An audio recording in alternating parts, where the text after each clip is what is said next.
Pourquoi devient-on reporter de guerre? Qu'est-ce qui pousse à partir? Samuel Forêt donne sa réponse à lui dans Les Aurores incertaines, publié chez Grasset. Merci Samuel Forêt d'être avec nous sur le plateau de TV5 Monde. Merci. Vous êtes journaliste, prix Albert Londres pour votre travail à Mossoul. Dans votre livre, vous racontez votre parcours en tant que journaliste et comment la révolution en Égypte a fait écho en vous, une révolution qui va vous pousser à faire votre propre révolution. Vous écrivez que cette révolution, justement, vous a jailli au visage. Pour quelle raison ? Parce que j'étais dans ma chambre et à Paris, j'essayais de partir depuis longtemps à l'étranger sans vraiment trouver la voie. Et tout à coup, il y a eu la révolution en Tunisie qui a commencé. L'immense qui arrivait place Tahrir. Et c'était... Personne n'imaginait qu'un tel mouvement pouvait arriver de façon aussi forte et que autant de personnes pourraient se mobiliser. Et ça a été un choc pour moi pour deux raisons. D'une part parce que d'une façon peut-être un peu naïve, j'étais un grand admirateur de la littérature liée à la Révolution française. Donc, si c'est une révolution, je veux absolument en voir une en vrai. D'une part, et d'autre part, j'avais déjà passé un an en Syrie à découvrir le Moyen-Orient et pour étudier l'arabe. Vous avez appris l'arabe, oui. Voilà, et donc c'était pour moi assez naturel, c'était l'occasion parfaite d'y aller. Donc j'ai pris un avion et je suis allé au Caire, sur la place Tahrir. Et justement, quand vous arrivez place Tahrir en 2011, qu'est-ce que vous ressentez? Vous écrivez que cette révolution, elle vous a arraché des brumes. Ça a été un moment où enfin, d'une certaine manière, je me sentais à ma place. C'est la question que j'allais vous poser, justement. On a l'impression que partir, c'était une manière pour vous de trouver votre place. Je pense qu'on se cherche. C'est un peu l'histoire de ce bouquin. C'est comment on se cherche, c'est un récit d'apprentissage.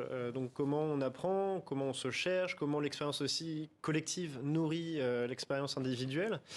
Et là, au milieu de cet événement qui, je pense, restera quand même comme l'un des plus grands événements de ma vie d'homme, comment moi j'ai découvert quelque chose que j'ai eu envie d'aller poursuivre après. Ce récit de votre métier, c'est aussi un récit intime, celui d'un adolescent et jeune adulte très vite orphelin de ses deux parents.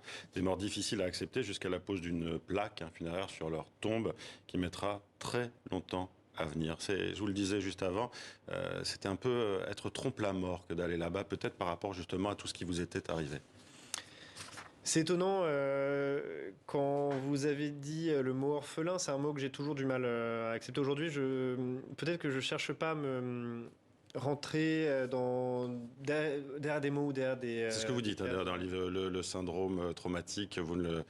Enfin là, c'est quelque chose que vous ne prononcez pas non plus, même si on vous le dit. Voilà, c'est quelque chose auquel je suis souvent envoyé.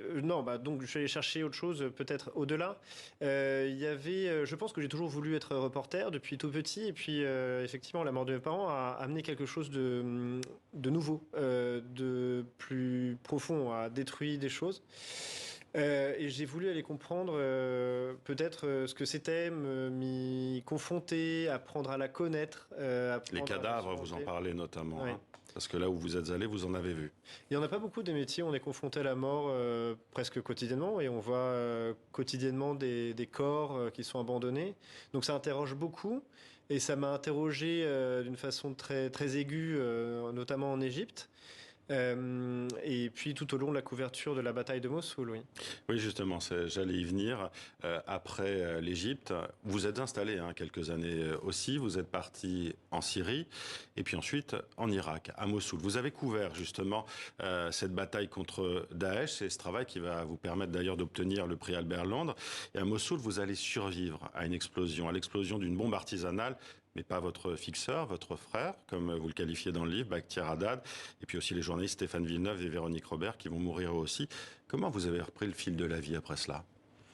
Ça a été un long chemin. Malheureusement, l'expérience de perte n'était pas nouvelle pour moi, donc je pense que j'ai appris de cela. Et ça a été aussi comment comprendre en quoi ces événements transforment au plus profond de soi-même, que ce soit la révolution, que ce soit la guerre, et que ce soit ses pertes. Et écrire ces choses-là ont été une façon de les explorer à nouveau. Et j'ai essayé de rentrer dans l'intime, de rentrer dans les émotions, de voir ce qui se passait, dans la tuyauterie. Et il faut peut-être laisser les morts ensevelir leurs morts. Alors, votre livre montre aussi toute la difficulté à être reporter de guerre, hein, journaliste freelance payé au lance-pierre pour risquer sa vie et donner des informations capitales, majeures. Comment vous expliquez que ce métier ait pris cette direction, celle d'une telle précarisation?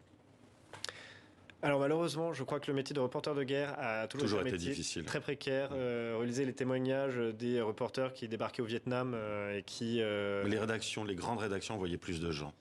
Les grandes rédactions envoyaient plus de gens. Non, il y a une précarisation du métier qui est liée à une précarisation du travail en général.